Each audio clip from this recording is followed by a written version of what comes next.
But yeah, after we do this, Jake, you'll have to show me how to do a listening party on Spotify, and we'll all just play shit. And I'll give you all the Wi-Fi password, too. I'll give that to you right now if you want. I'm gooch. Okay. I don't need it. You guys down after this to watch some Earthgang stuff on YouTube? For sure, yeah. Y'all can do whatever the fuck you want while I'm cooking. I know there's some good ass. Or how long is that gonna take for like you to cook it everything? Maybe an hour. Just what is it? Chicken parm? You said? Chicken, you guys were cooking together. Chicken bacon Alfredo. Chicken bacon Alfredo. Okay. Yes, it is chicken bacon. So pasta with noodles. chicken. Yeah, and yeah, so like maybe an hour. Dude, we made pasta last time. You like handmade it though, didn't you? Mm-hmm. I saw that. Yeah, he has like a whole machine? Yeah, show him the video. These motherfuckers, they got like the whole fucking. Like, hold on. It's like a Goodfellas scene. We're like in the jail cell making pasta, cutting it up, exactly, rolling it up. It's like fucking Tony Soprano in there, dude. You got the pasta, all the pasta there. We handmade it. Did some prosciutto. Oh damn! Yeah. Bruschetta. Did you make the bread too? No. That's okay. cool. I was gonna say, I was like, pasta. I can believe that they made the pasta. I was like, there's no way in hell these guys know how to make fucking bread. I'll give you credit, Bread's but only for a certain amount. Kevin would make bread like all the time, apparently. Really? It's a simple thing. You know what, It's not that hard. It just takes like it doesn't even take that long. It's just like letting it rise. Flour, yeast. My mom used to do this like roll bread. So you would make the dough and you would like flatten it out, and then she would do like jalapeno cheese or like pepperoni, really good. like pepperoni pizza type thing on it, and then roll it up. So it was like cinnamon, like cinnamon raisin bread. Mm-hmm. It was that, but with like jalapenos or like pepperoni. And I went to this one time at band camp. I literally went to a band camp, and she sent me with like a loaf each, and I was just sitting there with my roommate at this dorm, just like, dude, nothing fucking crushing. Nothing beats like a fresh bread. Yeah. Like, Yeah. For Dude. sure. It's just still warm and like kind of gooey. The one I want to learn how to make, and because it's just so intensive, I haven't, is sourdough. I really like sourdough bread, but you literally have to like get a start from somebody. It's like growing a fucking pothos plant. You just got to get a start from somebody and then go from there. But like that, is it like that? No, it's just like just noodles and stuff, right? For the pasta. Yeah, I'm just making noodles and stuff. Yeah, let's do it. I'm fucking down. It won't be that long. I just want to play some cumbias. I just want to have a day with my boys, because we usually just do the cast and then split. And I was like, why don't I trap you in my house? We never talk anymore. We never talk. No. Just like Wham Bam and Elite. Also, when we bring up my album, like, Jacob, you're going to be the first. I'm going to force you to be the first one to talk about it, because Matt and I have talked about it for like 2 weeks straight at this point.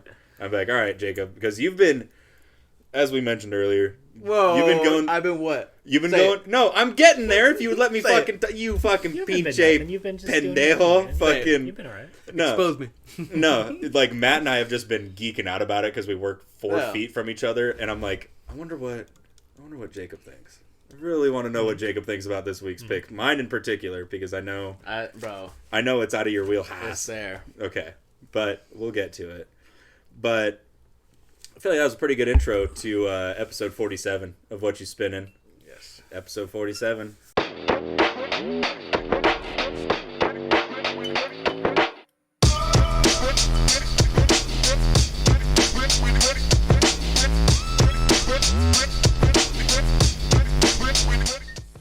3 weeks away. And this is going to be a content motherfucking day. Lots of content coming at you. We've got this. We've got another little video we're going to do. And then an additional little behind the scenes video we're going to do for y'all. Anyway, as per usual, I'm Dorian. We're kicking it at my place this week. Joined, as always, by Jacob. How are you doing, bro? Mint. He feels called out, even though I didn't really call him out. That's fine. No, we're good, man. Thank you for hosting. Of course. It's always good to be a different setting, different environment. So thank you for hosting. Of course. Matt, how are you doing, bro? I'm doing good. Yeah? Like I said last night, I'm glad we're doing this and having like a full day of just music. We'll call it Spin Fest. Spin Fest. Spin Fest. 23. A whole day of just guys stooging out. We're like nerds about this, so it's like. And I think this is the perfect way to do it. Yeah, Especially with the album you picked. Yeah. It just kind of all blends together. We all picked great albums, but, you know, kind of going off your album, it just kind of leads into this whole thing. Yeah, and then also, you know, it's like, I've hung out, like, no pressure of an episode, like, hung out with both of you guys, like, separately and stuff, and so I'm like, you know what, let's just get, like, let's do an episode, but then, like, if y'all have got the time and are down to give it to me, like, I'll fucking cook for y'all, we'll chill out, you know, throw on some fucking comedy for a bit, you know, whatever, you know, we'll just have a day of it. So yeah, we're gonna be kicking it over here for a while. But with that being said, let's talk some fucking music. And let's do it. To start that off, we're gonna go with Matt. He might not leave with this album and might not leave with all of his bones intact. I might break his arm for it because I've been searching for this one for years on physical. What is that album, dog? We're going with 2019 debut on a major label, Earthgang, Mirrorland. Yep. Album cover alone is very unique. You don't see a lot of color like that too often. No. I love it. Oh, that's cool. I haven't seen the back. That's cool. Fuck yeah. Inspiration behind this goes into a lot of things, I'm sure, for the group, the duo. But they also based the album off a movie from the 70s called The Wiz, which was based off The Wizard of Oz. Ooh. Had Michael Jackson in it. Was more of a... an alternate version of The Wizard of Oz, where it wasn't all just a bunch of white people doing their thing. Yes. And it's actually pretty good. I saw it when I was little. It really is. It is pretty It good. is I haven't seen pretty, it. That's it's cool. pretty It's pretty solid. The Wiz. Michael Jackson has, you know, he's like, I think he plays the Scarecrow. I don't remember who he young- plays. Yeah, he's one of the three. I think he is the Scarecrow. Young And- Michael. Yeah, like young, like pre-vitiligo skin like bleaching. right before his first album. Yeah, Yeah. I think. Yeah. And it did so well that like now it's like a Broadway production. The Wiz in itself, it's like more so than the Wizard of Oz at this point. Yeah. They started recording it back in 2016 and kind of getting the ideas together. And like I said, when I introduced the album, it's their first major debut on a major label. And it is very eclectic. I was introduced to this album back when I worked at a dispensary, and one of my bud tenders threw the Top Down on, and I was like, dude, what is this song? What's going on right now? Like, this is good. And so I kind of dove into it from there. Talking to you a little bit about it, you have a little bit more experience with these guys. You've seen them live. Yeah. That experience by itself would probably sum it up. So how was that for you? Dude, and it was this tour. So like this album came out September 6th, 2019. I saw them November 19th. So it was like literally 2 months after this album came out. And I got introduced to them because I got into JID through my roommate Gavin and my buddy Alex. You know, like JID was popping off, and then there were a couple songs that he had put out that had Earthgang on them. And I was like, I really fuck with Earthgang. Like more so, like I love JID. JID's the fucking man. He's a great, like he is... He's gonna be the next, like he is the next like big kahuna for sure. Yeah. But for some reason I just vibed with Earthgang so hard, you know, like, and you can't really tell in the video, but we've got a fucking JID album, a J. Cole album up there, you know, like, so big Dreamville house over here. Yes. But I got so into Earthgang, and then my buddy Alex, our thing was shut the fuck up. Our big thing for a while was going to rap concerts. You know, I saw Vince Staples with him. That's sick. I saw Isaiah Rashad the first time with him. And then for my birthday, he got me tickets to see Earthgang. And at the Wow Hall. At the fucking... smallest venue you could find in Eugene, Oregon. Other than this living room. Yeah, like... steamy as hell in there. Oh my god, super hot in there. They played, and that was the thing that weirded me out, because he's like, yeah, I got us tickets to go see Earthgang, and I was like, oh sick, like it's the McDonald's, right? Like because I've been to the McDonald's, like I basically have a punch card at this point. I've been there so much. And he's like, no, it's at the Wow, and I was like, all right, this is gonna be the best show. Like this is gonna be like probably one of the best shows I've been to. And it was. Johnny Venus came out in a fur coat with like a massive chain and nothing on underneath it, and he is shaped like an upside down Dorito. The dude is jacked. He's fucking shredded. He's ripped. And he came out, and then Olu had what looked like fishing lure. He had his hair twisted, but it looked like there were fishing lures in it. And he would just halfway through songs, like especially on Up, would just be like fucking screaming. And dude, like from the second they started, like their first song on, they just had the crowd by the dick and balls, and it was just the most, dude. Yes, and especially like looking back on it, I'm like, yeah, I wouldn't have wanted to see them in a bigger setting because it was so intimate, you know. Yeah. Like when they did Stuck, that performance alone, no pun intended, stuck with me. Yeah, because it was like they were just speaking to everybody, and it was so intimate. You're so close in that venue. Like, it's hard not to feel that way. Exactly. That's the thing too. Like their energy that they have, like in their music, is just, you don't see it. No. Like the energy that they have, and even live performances. Like I was gonna bring this up too, because the way that I found out through these guys was through my cousin Abner. Shout out Abs. He brought it up because like we were chilling at his place, and he threw on like a Colors. Like, you know, Colors, they have like live Up, wasn't it? Yeah, it was Up. Yeah. We saw that. The energy they had was insane. Like, it made me like their live performances more than like what they record. And then we saw another one, and then another one. Like, they have a lot of live stuff that they do, like that, like the Colors kind of.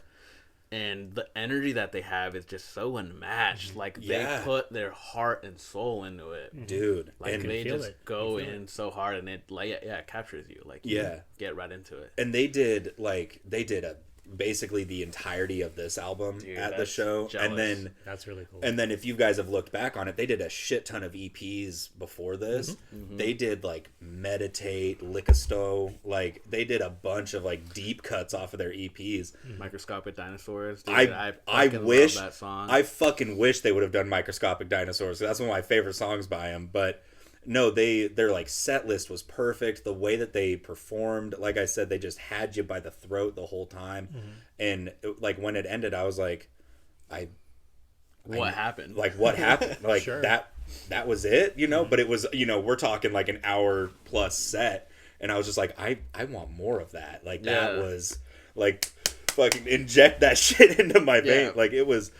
Lyricism alone, like the way they speak, the way they throw their bars out, the way they, you know, conceptualize their album, it just reminded me of Outkast a lot. You know? Or as far as comparing them to anybody, that's the closest comparison, but they're in a league that's like way out there, like above, you know, not above Outkast, but like in a different league. They're like kind of from ATL, aren't they? They are. They're both. You know, ATL, Elevators, baby. I just.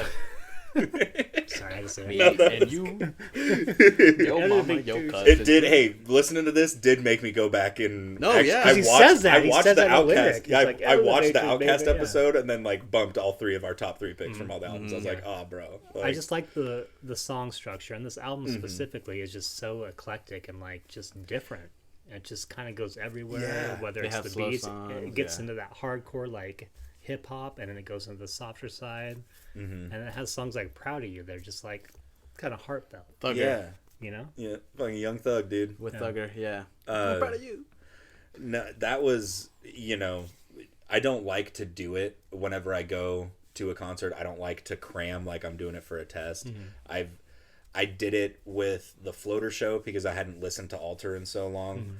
And then, but I did it with this because I was like, holy shit, they're touring for this album. Like this, it's only been out for 2 months. Like I've only heard like 3 songs. Like I only know 3 songs by heart. And so back then I, you know, listened to it. And then obviously kind of like I said, I've been wanting to get it on vinyl for so long that it's just been a mainstay for me. And it is very much, you know, it's got its highs as far as mood and energy. And then it's got its low points, and it's just so, they balance each other out. You know, you've got songs like Bank, like that song goes hard. And then I mentioned it earlier, but like Stuck, Blue Moon, you know, shit like that. And I'm like, damn, all right, like we're really vibing out now. And then it's like you go back and listen to Up, and you're like, spazzing out. I've always liked La La Challenge. Yes, just because the start is so good. It's like it starts off, you know what it is, and then it kind of goes off into its own world. Chicken and like like the little, they have like a skit in between the song that's like 2 minutes. Oh no, you hesitated. Hell no. Well, like just the start of it, it's like, come on, sit down and get comfortable. And it's like, yes, like I love that voice, his energy that he has with the beats on it. That too. It reminds me of Andre a little bit. Yeah, a little bit. Kind of, yeah, a little bit. Because I mean, I could see people a lot that I was looking at too. They were making that comparison. It's like has Outkast feel to it, and he has that like almost the same exact like tone to his voice. They little sound bit, very bit. similar. Yeah, Yeah. I think it's Dr. Dot that he sounds. Yeah. But yeah, Johnny Venus, Dr. Dot, like they are insane duo, dude. And a couple, what song is it? Swivel. That was also on Revenge of the Dreamers 3. Yeah, it did. But they added a couple of verses, didn't they, or something? I think that maybe. I think so. But Matt, if you like Earthgang, Dreamville, they have Earthgang. They have like Earthgang, Jid, a bunch of other people. Okay. They have them like featured on them. It's kind of like their group. It's like their group, but their own like individual thing. So think of it, Kendrick and SZA with TDE. Yeah. Dreamville is like the East Coast version of that. Yeah, it's like the group, like the collective of it. And they like did Boys of the Flatbush kind of style. Exactly. Yeah. And they did they've done a couple, Revenge of the Dreamers, and it's just like a conglomerative album. Okay. And It's also good. it's so fucking good. Yeah. The most recent one was amazing. They had actually Guapdad 4000, who is on that album a shit ton, opened for Earthgang at that show. Oh shit! And I actually got to meet him. sick. I pulled the cocksucker move of interrupting him in the middle of a conversation. I was like, "Hey man, I'm so sorry." He was talking to another fan. I was like, "Hey man, I'm so sorry. It's my first time seeing you live. You kicked ass. Have a good night." And I just walked off. And he's like, "Thanks, man." Like as I was walking away, I was like, "You got it." Fuck yeah! But- but that collective, like with J. Cole, Jid, Earthgang, like they all have Boz. really good. Yeah, Boz. They all have really good stuff that is around same thing than what these guys do, and I feel like you would like it a lot. Oh yeah. They're right up their alley. Even I think on this album, J. Cole, he like executive produced a lot of the songs on it. He did, yeah. Like, he like was in the background. It had DJ Dahi on production. Yeah, man, it's so good. Everything about it, and I could imagine like just the shows that they were having throughout this album, just killer. Like Yeah. with the energy they both have, like they killed shows. And you were talking about maybe watching some stuff on YouTube about Earthgang. So listeners out or watchers, look out for that. Go watch them on YouTube. Definitely, Check out that live vibe. yeah, with their live stuff, like definitely. I feel like with rap too, it's kind of hard to capture. You don't see a lot of videos of hip hop artists performing live. It's hard to capture, especially if is. they're more lyrical. But with these guys, you could just feel the energy that they put into it. That's like why the Colors series on YouTube started, was because and if you watch it, it is mainly a bunch of hip hop artists. Another good video that like I'm sure we'll put on after this is they did Stuck, but it was sponsored by Skull Candy. That's the one that I love. I love that one, dude. And so there's like just ficuses That's and my ferns favorite around one, him, yeah. and Johnny Venus has like this crazy gas ass mask on. yeah. Oh, Okay. so We dope. should watch that one. watching Oh, it. 100% we Heck will. yeah. 100%. But no, there, and it's like, so you look at, like, I found that specific video the day of the concert, and I watched it, and I was like, oh, wow, like that. I was like, that is fucking killer. And then I went and saw them, and they did it, like, man, I can't express to you, like, if you ever, like, either, whether it's you or you motherfucker watching, if you get a chance to see Earthgang live, fucking do it, man. Like, they're I don't know if they've exactly transcended past the Wow Hall, but if they ever come back and play the Wow Hall, we're all gonna go, dude, because it's so sick. And their latest album was really sick too. But Mirrorland is really, this is like, For this being like pinnacle. an actual, because their other stuff, it was kind of like EPs, like they weren't too long. But this one being like fully debut studio album, like it's got the high production on it. They got the money for it. Like they did it well. And they like to represent where they come from. With the last track, Wings, they talk about a lot of Atlanta landmarks and things like that are around the city. So, having that proud, where you come from kind of thing. Yeah, I always yeah. love that. That's good. yeah, pay homage to the shit, you know? It's, man, this fucking album. That's all I could say about this like album and Earthgang is just the energy. The Oh, energy yeah. that they have, just like they put their heart and soul into it. And it's like I can't stress that enough. Like that's what's so good about anything you do, like in life, just if you put just all your effort into it, like you'll not only have fun doing it, but you'll be good at what you do. And that's why they're so successful. And people like us will pick up on that. Yeah.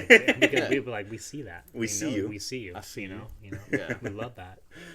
Oh, man. And there's just so many little, like, specific sections of songs like La La Challenge. You know, we talked about the intro or like that middle skit, and then once it goes back in and it's just the bass and the drums kicking in. It's like one time for the baby mom, can't stop. Like that kicks ass.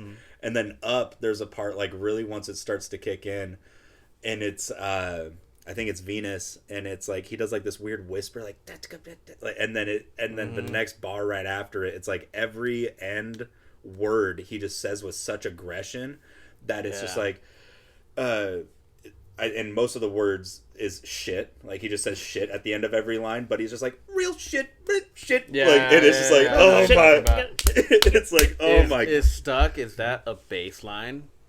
Both made from a bass. Yeah, it's. It sounds so good. I love it. The bass is the focus, but there is like some kind of guitar harmonization over it. Yeah. But like. God damn, dude. I thought I was going to be able to go on and on about my album, but dude. They have so many bangers. I can literally just tell you, though, everything about... So, it was about 48 degrees outside. I hadn't taken a piss yet. You guys are lucky I didn't go run. I literally have the stub of the ticket in my wallet still to this day. Whoa. Go get it. No, don't go grab it. Oh, my God. Yeah. Grab it. Put that on camera. Otherwise, the viewers ain't gonna believe your ass. Think you a liar. He's lying. He ain't lying. It's not real. He's true. He's lying. Well, he might be lying. I don't believe him. He might have just typed that up. He's pretty good with computers, so I don't know. The Monster Energy Outbreak Tour presents Earthgang 11/13/19. Noise. Rip it. Lick it. Oh my Lick God. it. Earthgang, baby. Love it. Fuck Yeah. So, needless to say, I had a lot of fun at that show. You got to get out of here. I'm sorry. We got chords. Well, I knew you guys would like this album. You both are fans and have heard it before, and I thought that since I hadn't been a fan very long, it'd be a good one to talk about. So yeah, I think it was like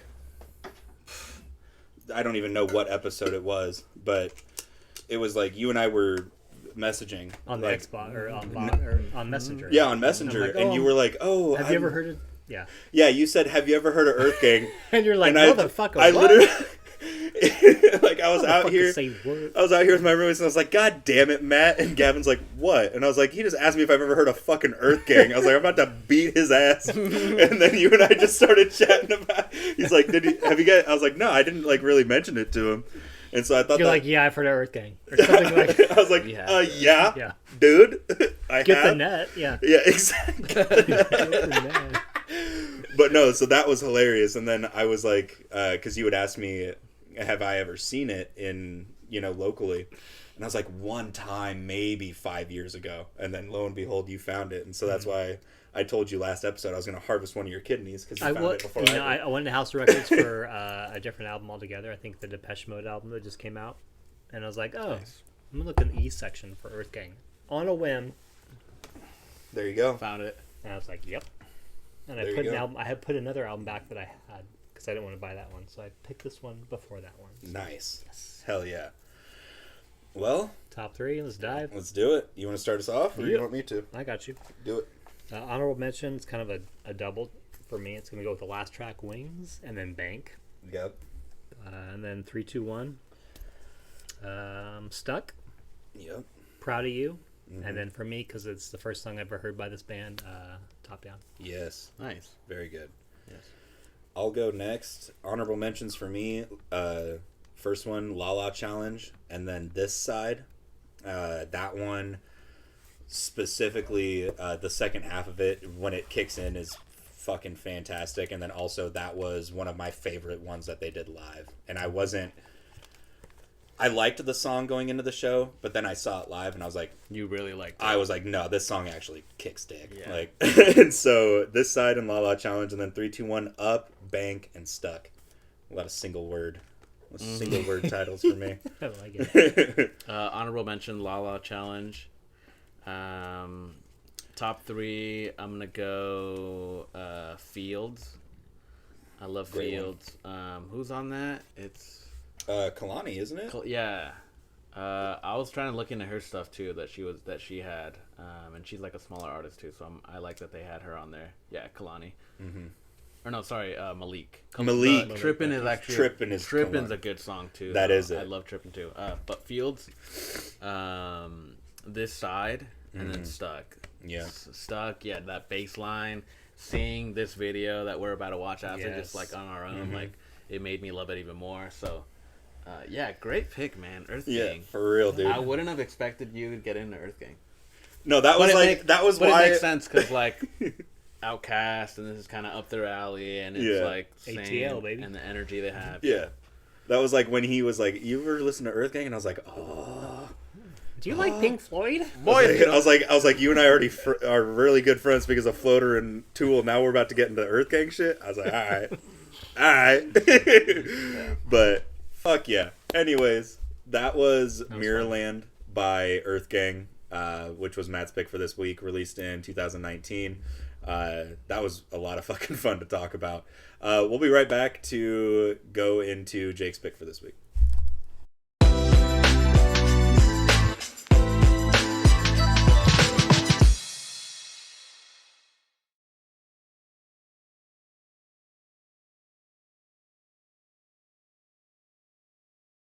Stop, dude. Are we trying?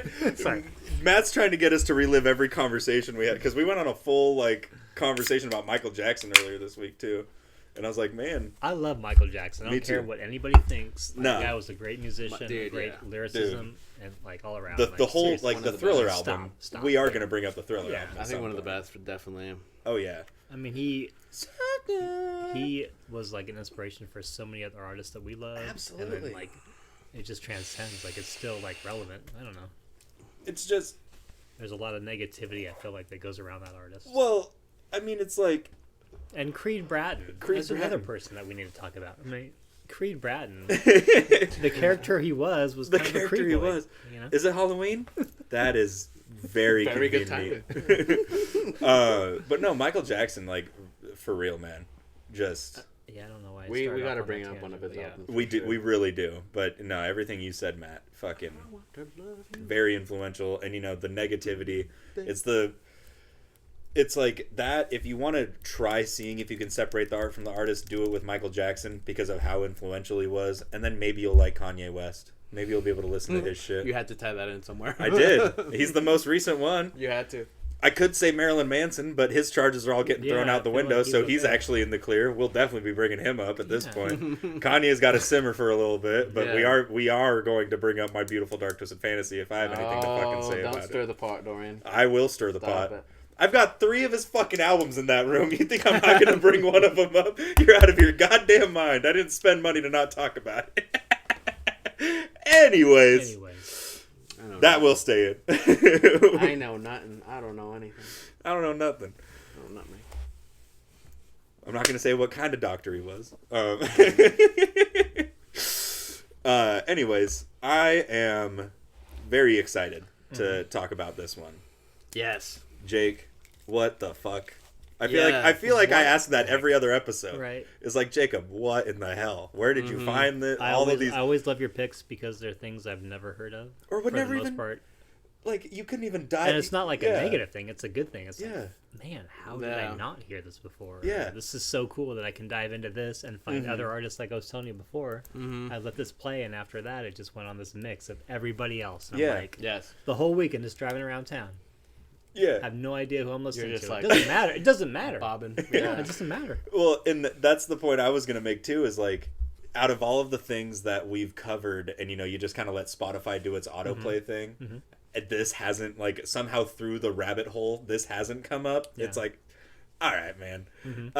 So enough being vague about it. Why don't you fucking tell us what we're talking about? Yeah, so they're self-titled Robson George and Lincoln Olvetti. That's just what the album's called. Hell yeah. It doesn't need much. Yeah, it really doesn't. That's the album cover. That's the back. 1982. Okay. Definitely older. Brazilian broads, right? Yeah, it's some Brazilian dudes. They made this. I was trying to look into some stuff online, like just to get more information. There wasn't a whole lot. I was gonna say I was trying to find the same thing. I couldn't find anything. Yeah, there wasn't a whole lot. All I know is it came out in 1982. It's like post Bossa Nova. So like after that Bossa Nova movement was really big in Brazil. It's very like funky, jazzy, kind of samba. It's got like a positive. Rock. It's very positive, and like it just jumps out from the opening track. Yeah, very groovy, very boogie feel. Yeah, a lot of stuff. Some stuff I did find I thought was neat, that was interesting. These guys individually, they don't have a Wikipedia page. I was trying to find that.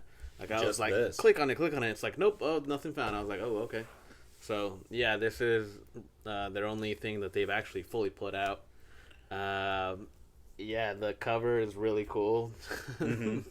I've mentioned before, it just looks like these guys were definitely like kingpins of like some like cocaine plant and like Brazil or something. The album cover says it all. They were peddling for sure. Yeah. The open shirt, you know, like he's got the hand on the shirt. Yeah, like he's got the chest hair, everything, like afro. But yeah, definitely super unique. One that I found out recently, and I was like, I gotta bring this up. I gotta show the boys. Absolutely. How'd you find out about it though? I was getting back into guitar, and I found this video that was like, oh, like cool, unique things to learn on guitar that people haven't heard of. And a song on this came on, and I was like, whoa. What song? Do you remember? I gotta look into it, what song it was. But then I was like, oh, I like this song. Let me listen to the rest of this guy's stuff. And then I just fell in love. Right. And I was like, oh my God, I gotta have this. I gotta show you guys. I gotta show everyone. I remember you bringing it up, and you're like, I'm not gonna tell you who it is. Yeah, I told you guys. Nothing. I told you guys, I was like, dude, I just found like a gem, and that's how I knew. I was like, let's just wait until the end of Saturday's episode. Yeah. Like, we'll find out. I was like, I can tell he's got ants in his drawers, and he's gonna bring it up. Like, but what you guys? What are your takes on it? Fuck, dude. I mean, what the hell? Like, honestly, like I can only imagine what your initial reaction was, because mine was very much like, what? Yeah. Like, you know, it's just automatically, it makes you want to just move, you know, just a little body shake, just a little the one thing I love on it is the scatting. Like, they speak Spanish probably or Portuguese, but you don't need to understand English or any other language to understand. Like, they're just scatting throughout half of this, and it's over these like funkadelic kind of instrumentation. I'm like, hell yeah, dude. Super funky. I loved this pick. It's like I just kept coming back to it, and then when it was over, I was like, wait, that was it? Hold on, let me see if I missed anything. Restart. Let's restart this motherfucker. I was blown away, and then, you know, you look at it, and it's like they were both of them multi-instrumentalists. So God knows who was playing what on what song. They're just sitting there probably halfway through a song, be like, hey, you want to take over bass? Yeah, let me go ahead and fucking... Let me throw that in. Hold on. Yeah. But fantastic. And I love the story behind how you found it. Just things that people haven't heard of to play on guitar. Yeah. It's like, all right. You don't want to play Seven Nation Army for the 800th time. That's right. Yeah. It's fun music. It, like Dorian said, it makes you want to move. And I was reading up on it. It says it was one of the hardest vinyls to find in Brazil when it came out. Which is so cool. We love vinyls so much, and this is one of the hardest ones to find. I saw that too, fact. That it was like one of the most sought after vinyls in Brazil at one point. Like, everyone wanted it. And that's nuts to me, because like I just found it on Bandcamp. Like, Bandcamp, it's in stock. You can get it right now, $20. Fuck yeah. That's cool. Shout out Bandcamp, actually. Yeah, shout out Bandcamp. But yeah, it was nuts, man. I was like, this is what I like about the cast, is like being able to not only personally find random stuff I've never heard of, but introduce you guys to it. Absolutely. Because I love part about this whole thing. Yeah, because I love bringing up stuff that, like, you know, we've all heard of, you know, everyone's heard of. Yeah. But then finding just obscure random stuff that, like, wait, these guys are from where? This came out when? This is what kind of what? Like, I love that kind of stuff. So this just is so niche, so random.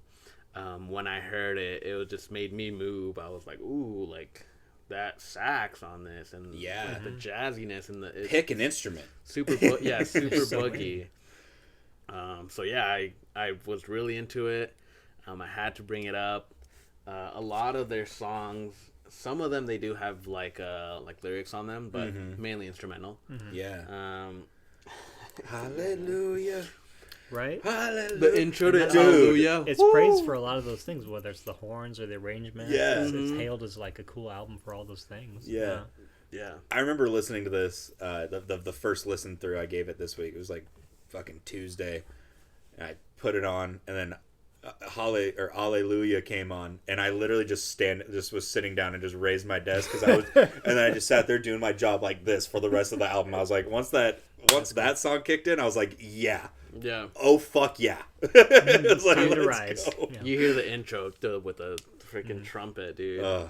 Like everything about it. I don't know if it's like multi people that they have, like a bunch of other people, if it's these two dudes. It's got to be a few other musicians. There's no details. There has to be a few. There's like no details. I know, that's why I have like one little blurb about it. This is like the Aquatics album, just like you don't know anything about it other than it was like high schoolers, you know. And this is like, I feel like you have to have a full band behind making all those sounds, especially back in that time. It's like the late 70s or 80s, early 80s. Yeah. So there's not a lot of technology out there. Yeah, I feel like maybe they probably like traded off like guitar, bass, maybe some percussion, but I don't think they were sitting there and. I mean, if they were, let us know. Yeah, because that would be awesome if we had two. Knows, bro. No. If they had, there might be some dude in a Pueblo right now like. Olivetti might get on here. He might comment on the cast. Olivetti might comment. Yeah, dude. Felt a disturbance. Yeah, but no, like. It would be awesome if it was basically, two Trent Reznors just tackling all of the instrumentation behind this. Which could be. It could be. Am I doubtful? Yes. Because it's so it's good. 70s. But it's the 70s. Or 80s. Yeah, it's the There's 80s. a lot of like cocaine mystery in it. That's what I like about it. There's a lot of mystery. There's a lot of like unknown aspects of, because they said it took like a year for them to make this. One thing I found that was cool, apparently this came out like recently, that this was discovered. Apparently there's a second rumored album that they worked on, like a Mad Villainy 2. Mm-hmm. Cool. Shut up. Unreleased. All right. But yeah, we man, better find that. Just nuts. I love I'm all about funk. I'm all about soul. I love stuff that makes me want to feel like I have to move. Yeah. This is definitely it. Super fun music. Just look it up. Throw any track on. You'll be like, ooh, yeah. You'll pick out stuff that you like. Yeah. There's an acronym they use that's MPB. I saw that. Yeah. What is it? I don't know what it stands for, but it's that genre of that music they make. And I'm not sure, but they were kind of like the godfathers. The pioneers, kind of. It's like samba post bossa nova, so like samba, samba boogie, kind of funky feel, like flirting with disco. Mm-hmm. Yeah, because it makes you kind of want to get it, like you said, you want to rise up, stand up and dance. Yeah. Apparently, a lot of it was mixed too by DJs all around the world for like DJ mixes, like songs like in the on clubs and stuff. Yeah, that's cool. I would actually be very fucking interested. That'd be interesting. Very much so.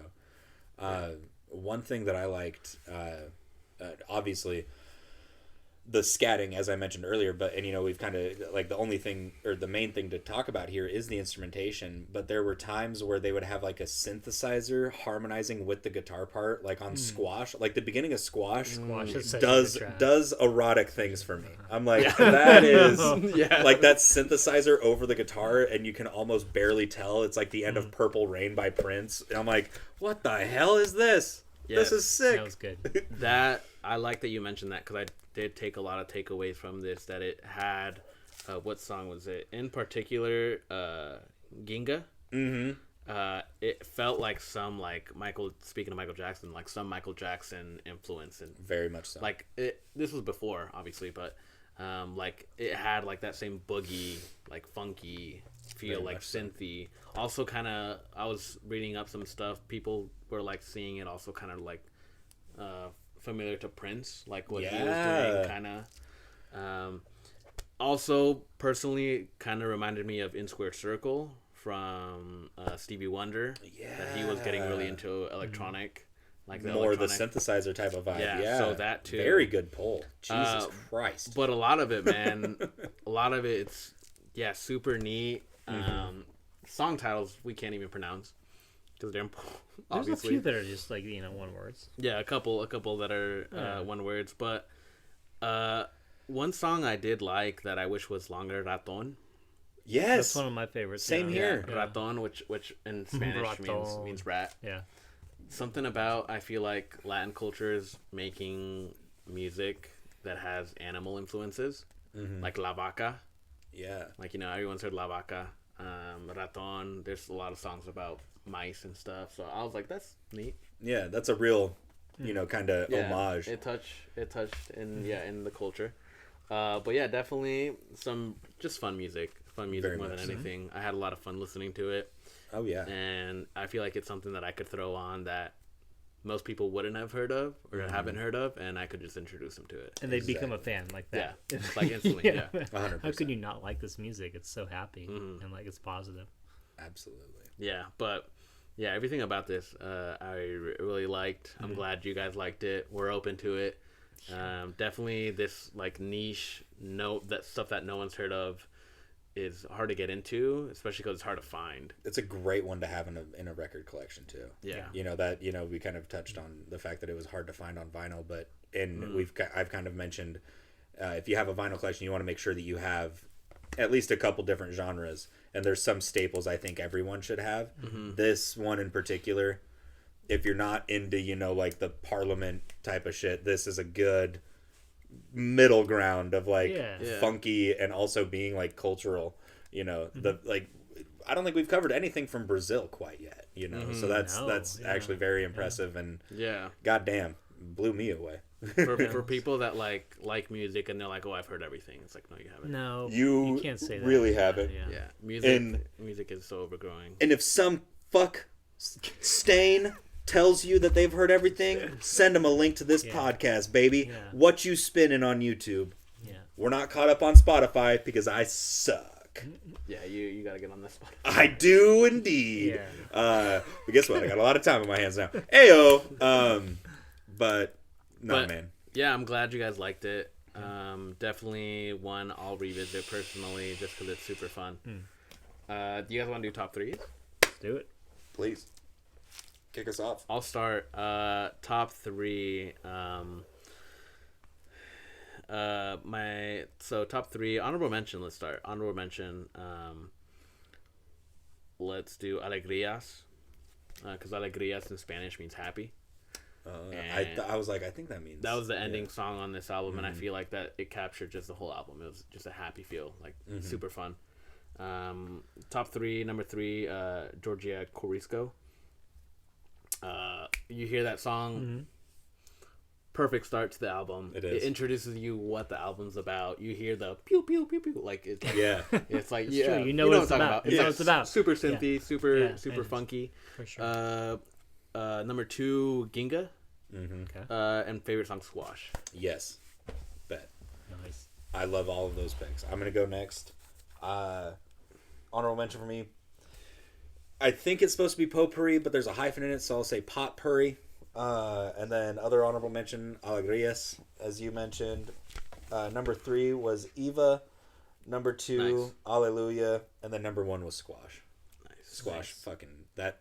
Just that intro. Yeah. I was like, that's enough for me. That is perfect. Yeah, honorable mention for me was Squash. I love that song as well. Great track. And then 3, 2, 1, Epa, Raton. And then for my top pick was No Bomb Sentido. Yeah. Nice. Okay. That almost made my honorable mentions. Yeah, I did like that. I like that one the best. Hell yeah. Looking at this, it producido por Max Pierre. So that's a producer. Whoever that guy is. Max Pierre. Shout out Max Pierre, dude. But there was on the Wikipedia page for this album, there was a lot of artists that they named that they worked with. And I was looking into some of them. And some of them had ties to, surprisingly, the wife of Stan Getz. Oh, that's cool. Really? Yeah, on that album. Getz Gilberto, yeah. Really? Interesting. I was like, whoa. Ooh. I have to that's all that's comes another together. that's another wild rabbit It hole. all Like if comes other it's all a rabbit hole, man. I don't know. if other musicians were like featuring on this, I'd be interested in at least hearing a song from them and see what their kind of solo work was. You know, it's kind of, and just because this was a single comparison I was able to make, it kind of had you know, when Tito Puente was doing a lot of collaborative albums back in the day, it kind of, some of the songs kind of had, you know, and it was also the post bossa nova, so there was still that bossa nova influence. Yeah. And I was like, shit, man, they had to have multiple people on this, just like Tito did. This has that too. It does. But anyway, Robson George, Lincoln Olvetti, which was Jake's pick for this week, released in 82. Yep. Right? 82. Hell yeah. We'll be right back to go back in time about 3 years from that and talk about my album for this week. This is Whatchu Spinnin, episode 47.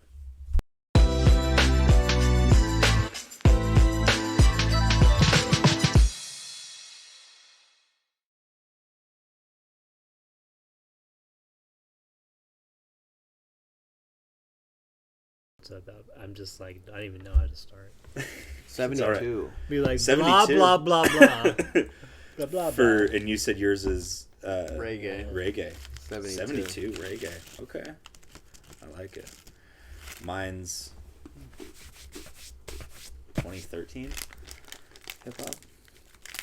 2013, 2014.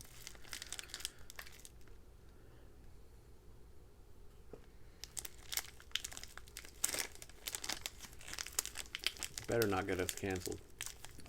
I'm not doing Yeezus yet.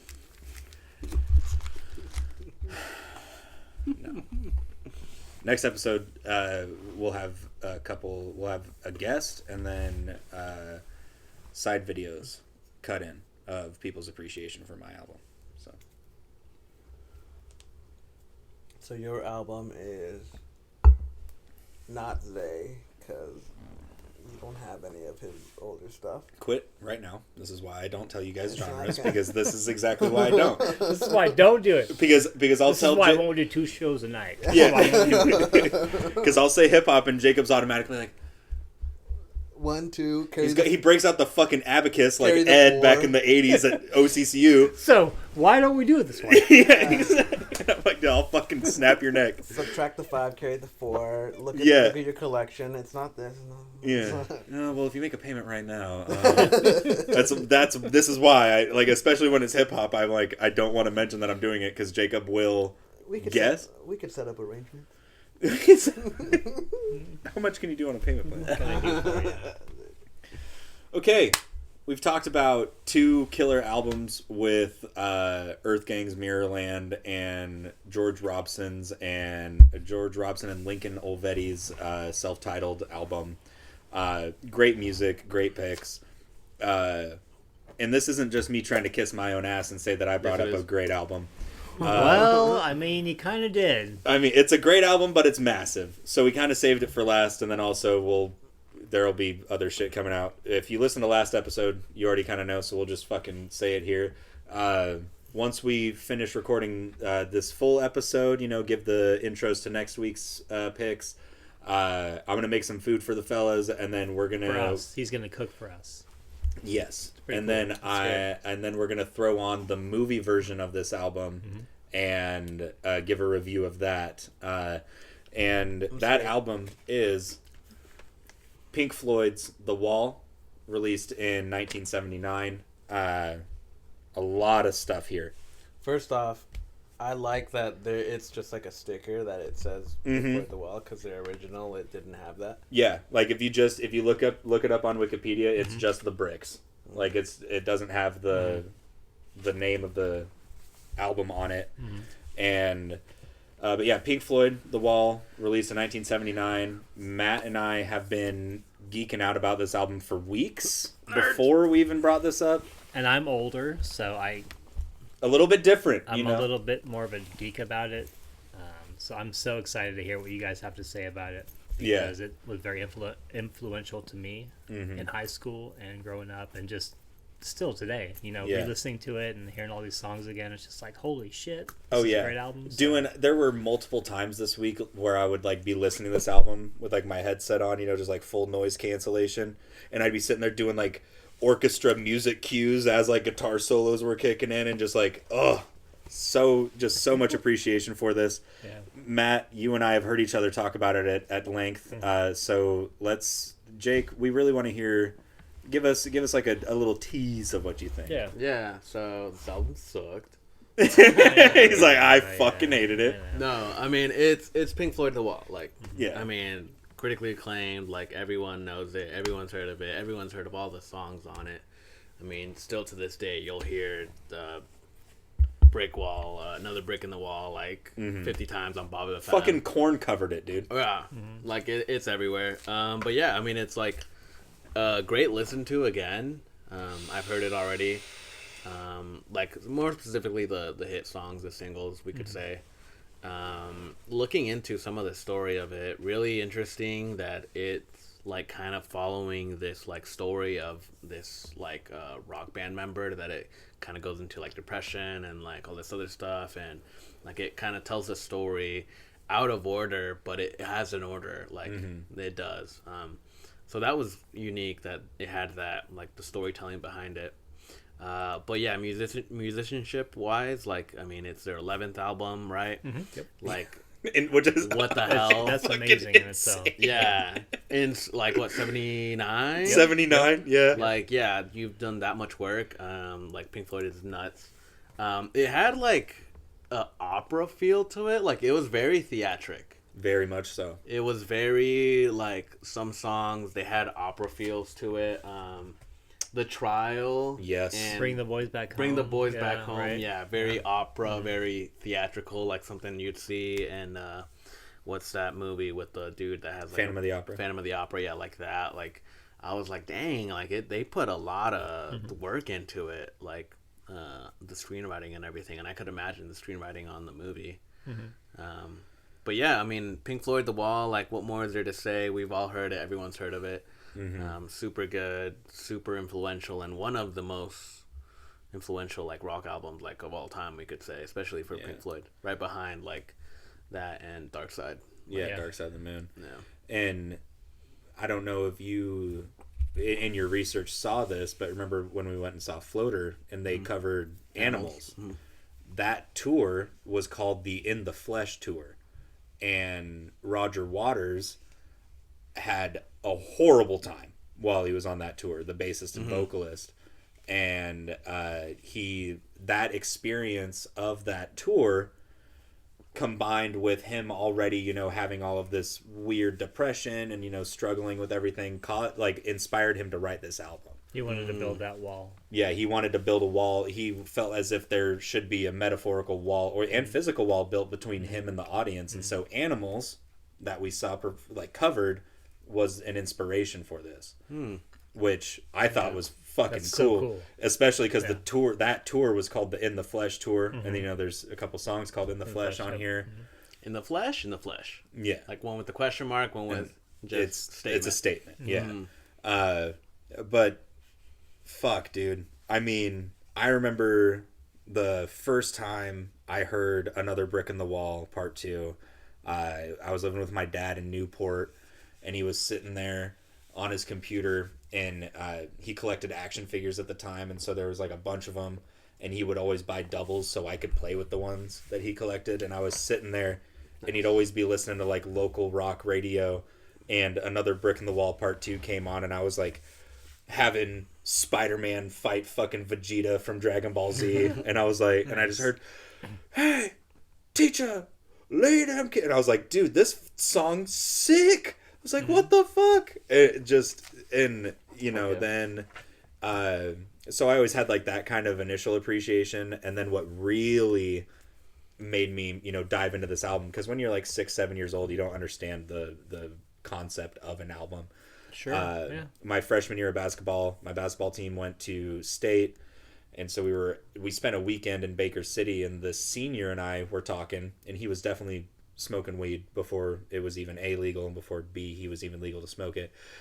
Huge Gorillaz and Pink Floyd fan, and he introduced me to Comfortably Numb and Hey You, and I was like, these songs are fucking incredible. Yeah, what's going on? And so I listened to this whole album, and I've been in love with it ever since, And it is, Matt, you mentioned it, every time you listen to it, no matter, like, you could listen to it cover to cover and then replay it, you're gonna notice and appreciate something different that next time. Yeah, it's true. Yeah. 100%. Sorry, I had a burp. You're Having palpitations. out of over breath. I had a burp palpitation, but there's, and then, you know, it even got, you and I talked about it so much to where it got to a point where we were like, you and I established early, you're more of a David Gilmour fan vocally. Yes. And 100%. and his guitar playing. Me. Fuck Roger Waters. All right, now. If we're gonna draw a line. No. Draw the line, Yeah. for sure. Yeah. I appreciate David Gilmour, but it's like Roger Waters is like just strained, almost not being good at singing kind of thing. But then his bass work. He's a good singer though. I mean, Yeah, but like his high pitch, like kind of wailing at times, and then the bass work throughout this, like Happiest Days of Our Lives, that little doom doom doom doom doom doom doom doom doom, like fucking incredible. And you know, it got to a point where you and I were like literally picking out, oh, there's this riff by David Gilmour on this song, there's this good bass part, like we were just trading back and forth. Oh, did you notice this solo? Did you notice this little riff? What about minute 42 on the? Yeah. I know exactly. him. Yeah. Do you know him? No. Yeah, no. Do you know him? Yeah, I know him. Do you know him? Yeah. It's literally what it boiled down to. There was a lot of that because some songs had a lot of layers to it. That it was quiet. Yes. And then all of a sudden you just hear like a sick riff on a guitar. Yeah. Or like what you said earlier about In the Flesh. There's that first one and the second one. They're two different little. Yeah, there's a lot of songs that like that. Like they're just like a little bit more quiet. And then what song is it? There's like an acoustic break to it. Goodbye Blue Sky. Is there anybody out there? Is there it has that anybody acoustic like The thing on it. Like There's I a like that violin song in a there. lot. That it Yeah. has that acoustic. Like got they that throw violin, in they throw in different stuff into it.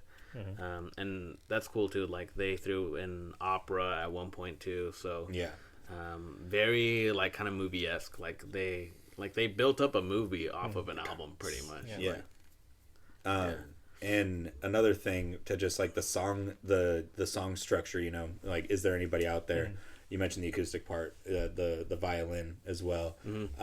Don't Leave Me So Now. good. Yeah. Like that, like that song, you think it's just going to be Roger Waters just, oh, babe. And then you get one of the sickest guitar solos at the end of that song from David Gilmour.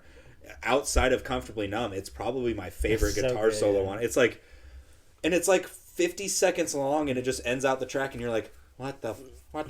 Yeah. What the fuck was that? Give me more. Like, what the And there's so many songs like that to where it'll develop this theme, and you think it's, you're like, all right, like, this is what the song is, and then if you don't finish the song out, you're doing yourself a disservice, because there'll be something dope like that. Yeah. To a certain point too, like when I was re-listening to this, it like felt so long, cause it's 26 songs, and it's a minute 20, almost a minute 30. Hour like, 30. Like it feels so a minute 30. I was like, damn, dude, 26 songs? Right? No, It fuck. feels so long at certain points. Like you're like, whoa, like it's still going, and there's like 6 other songs. But the fact that they had that, like, one, like the budget to like make such a big of an album, but two, like to have that much go into an album, 26 songs. Yeah. Like, and a lot of their shows, like they were performing this album, so that's, I mean, I don't imagine they were doing like, you know, all of it. They had that whole setup at one point with the wall and like a whole backdrop. And The all that majority shit. of it, for it to be like that long, like it's fucking nuts. Yeah. This is something that I'm glad that you mentioned that, because it's a perfect segue to a point that I was hoping I could organically make. Because like when I first started getting back into this album recently, I was like, oh, let me do Brick in the Wall Part 1 into Happiest Days of Our Lives, and then Part 3. And I would do all of that, and then I would just be like, you know, listening to it. And this speaks to how well this album flows from track to track. Before I knew it, I was already listening to Young Lust, and then I was getting into One of My Turns, and I was like, holy fuck, I just listened to 7-8 songs? I was just trying to listen to 3. Oh shit, there's Hey You. Oh, god damn it, now that's Comfortably Numb. Like, Right. just keeps going and going and It going. literally, like, you could just try to put on 3 songs from this, and it'll suck you in and listen to the rest of the goddamn album. Yeah. Because of how fluid it is. And, you know, if you don't pay attention, you know, you're just putting something on to have it in the background. Right. Mm-hmm. Like, that happened the other night when I sent you guys the snip of Don't Leave Me Now. I was like, let me just listen to Another Brick in the Wall to Young Lust. I was like, let me just listen to, like, that 6-song stretch. I listened to the full fucking album. Yeah. Again. 3 hours later, I was literally just in my chair, just, God damn it. he's on their 15th album already. He listened to. Yeah, and I was like, this is the second time I've listened to this today, but fuck it. So many bricks, dude. Yeah. So many bricks. That wall must be really high. Yeah. Right. Mother, did it have to be so high? In fact. I like that before this you brought up Uncomfortably Numb. The Family Guy. The Family Guy Yeah, sketch. that was a good sketch to watch. I feel like that's in so many, like, it's like the typical, like, oh, you're doing drugs and, like, you get on a high and then it's just like you hear, I have become comfortably, and then it puts into it. Like, that's all that. Dude, there were so many times, like, before I brought this up, I would just, like, say lines from that song to Matt. I would just be like, just a little pinprick. And then, like, a month later, I brought it up. Just the basic facts. Yeah. And there is another character that we've developed other than Peter Seinfeld from Bauhaus. We now have we have Bob Gilmore from Pink Floyd, Bob Dylan doing Pink Floyd lyrics. Yeah. Bob Waters and Bob Gilmore. But fuck, man, you've got one last point, I can tell. Yes, Go ahead. 100%. We've got a bunch of points that we could make. I know you guys could keep going. You I guys know. could I'm trying to be mindful of could it. leave. I've been holding back. I wanted to hear what you guys said. I could go out a picture like- and then just let you guys. No, Matt, you go. I've been go wanting on to your hear what you diatribe. guys. Yeah, I want to hear what you guys had to say about this album, just because, for me, like, introductions to Pink Floyd in general didn't come until I was in high school, I think. And I remember my mom or even my parents joking, be like, "Oh, once you get into Pink Floyd and Led Zeppelin, you know." My mom bought me Pink We Floyd know- guitar picks. When We I was know in high you're an adult, or Yeah. some bullshit like Some that. horse shit. Some and I never listened to them, and I remember listening to Pink Floyd and, like, slowly getting into them. And I think Dark Side was my first introduction, but The Wall for Same. me was cool because we'd watched the movie at some point as well. You know, whether it be high on some sort of hallucinogen or just stoned out of our mind, and I remember not really understanding the movie in high school at that point because Right. you're just kind of like, just kind of getting stoned and hanging out. Yeah. Watching Nothing it- means anything. Yeah, watching it later on in life, it's such a good movie. And this album in general is such a good album.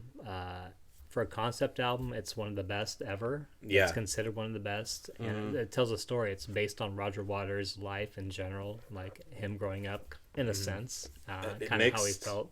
Mixed with Sid Barrett as well, which is if you want Another to sad story. if you want to read a Wikipedia article and cry, Yeah. read Sid Barrett, the Yeah. OG vocalist for Pink Floyd. His story is so fucking sad. But sorry to cut you off. Yeah. Continue. No, but to go back to the LSD and things like that, to where it kind of shaped people's lives. That was a sad story on Sid Barrett. He kind of went into a different realm because of that drug and kind of went too far into that realm. But Pink Floyd, I think, came out the better, has a greater sound, and this album in particular was amazing for me growing up. And I remember listening to it, whether it be driving around Eugene, high on shrooms, or sitting at on Baker Park in our car with this album playing and just chilling, under a tree. Back when you could do that kind of shit and not worry about things. Yeah. Matt with hair. Matt with hair, yes. Matt with hair.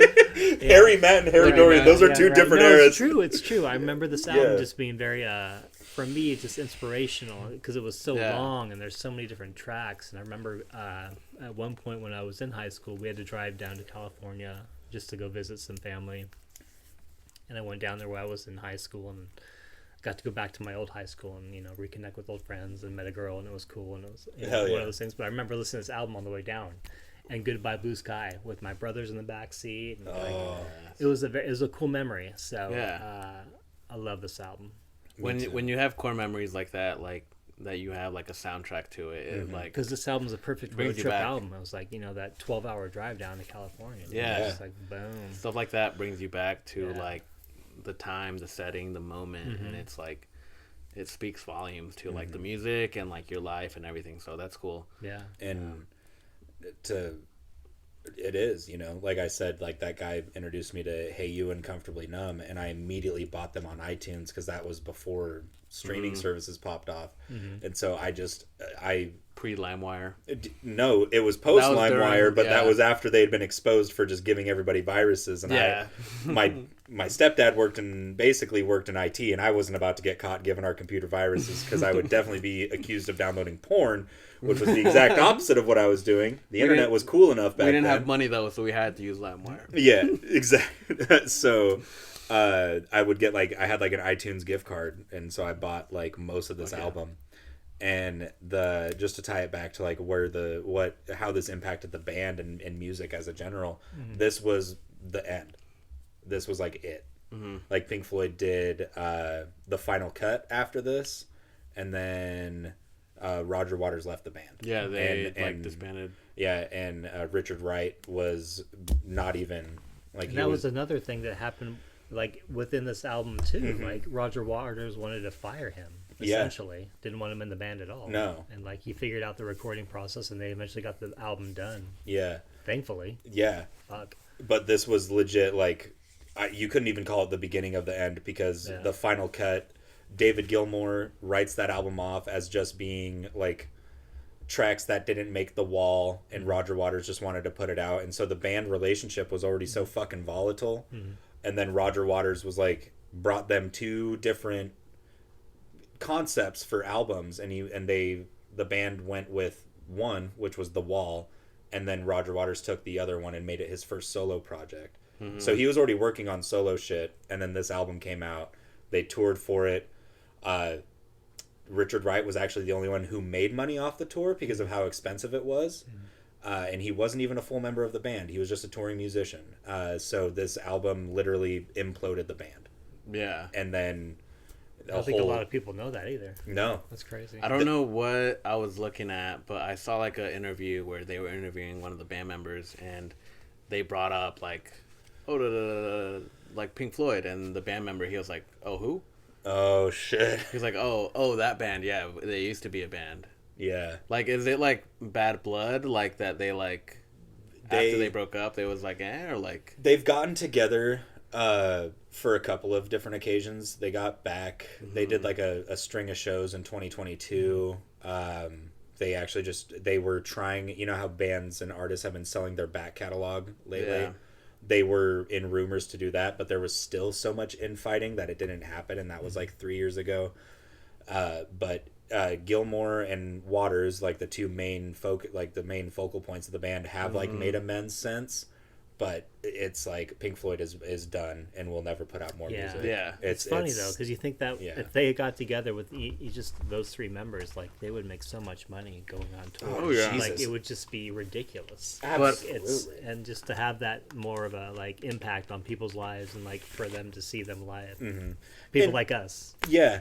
And the thing that, because I went on like a whole fucking deep dive this week on how this album really impacted the band. When you have a band break up and one of the members goes so far out of their way to have the rights for like naming and performing, that's what Roger Waters did with The Wall. He was like, I want the rights to perform it, I want the rights to promote it and everything, and he won.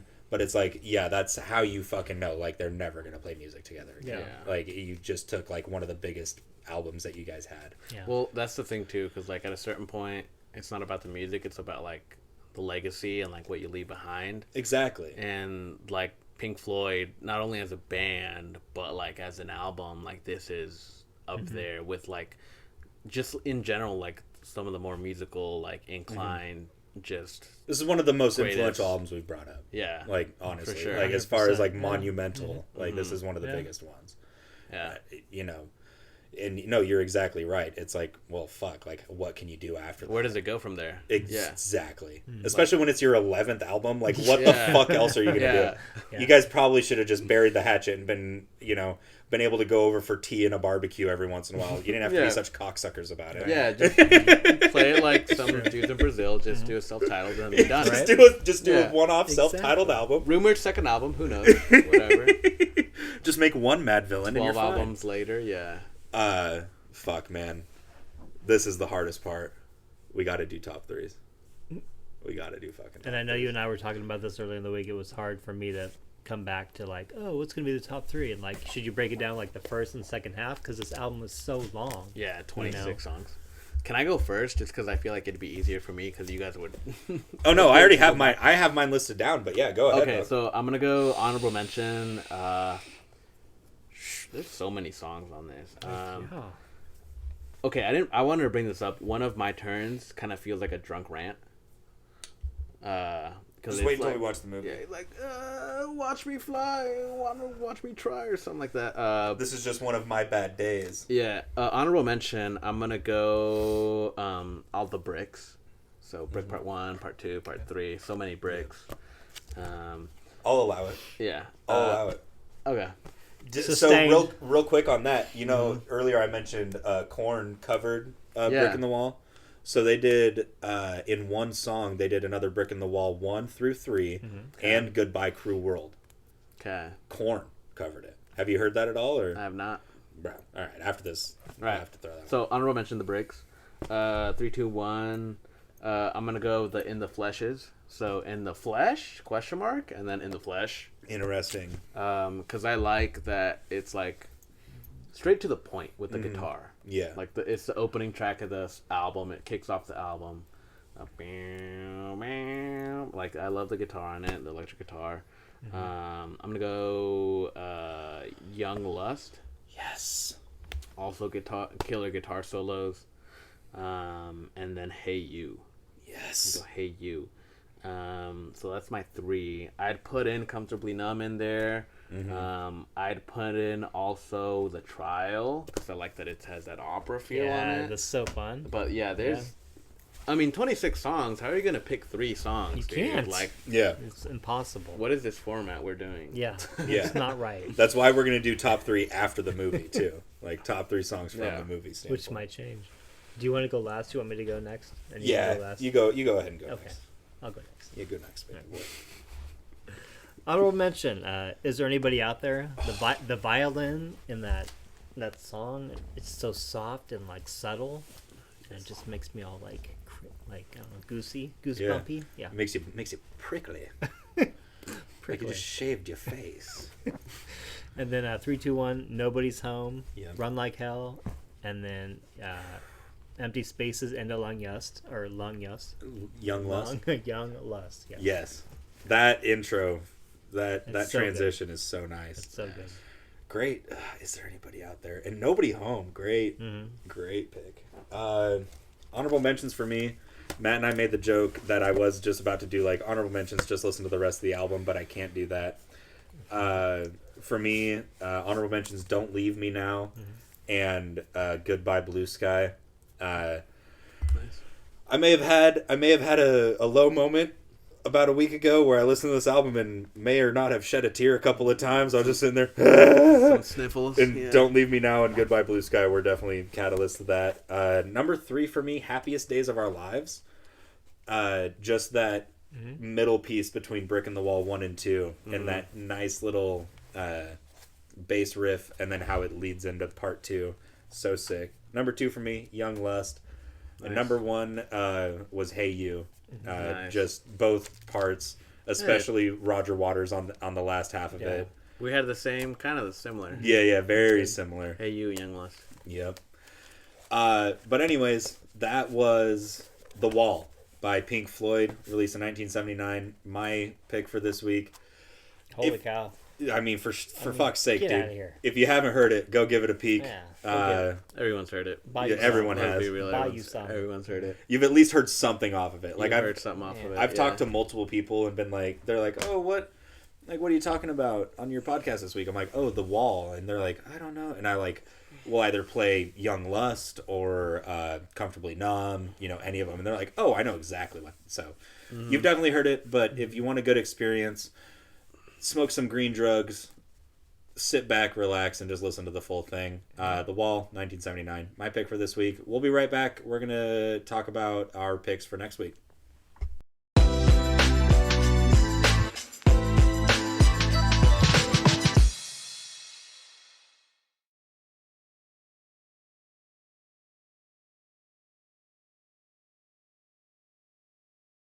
Okay, it's time to christen each other and the audience with what we're bringing up for next week, and we'll go in order as we usually do, which means you're up. Me? Hit me. Well, I'm excited for this one because it's a band that I enjoy, and it's one that Dorian likes as well.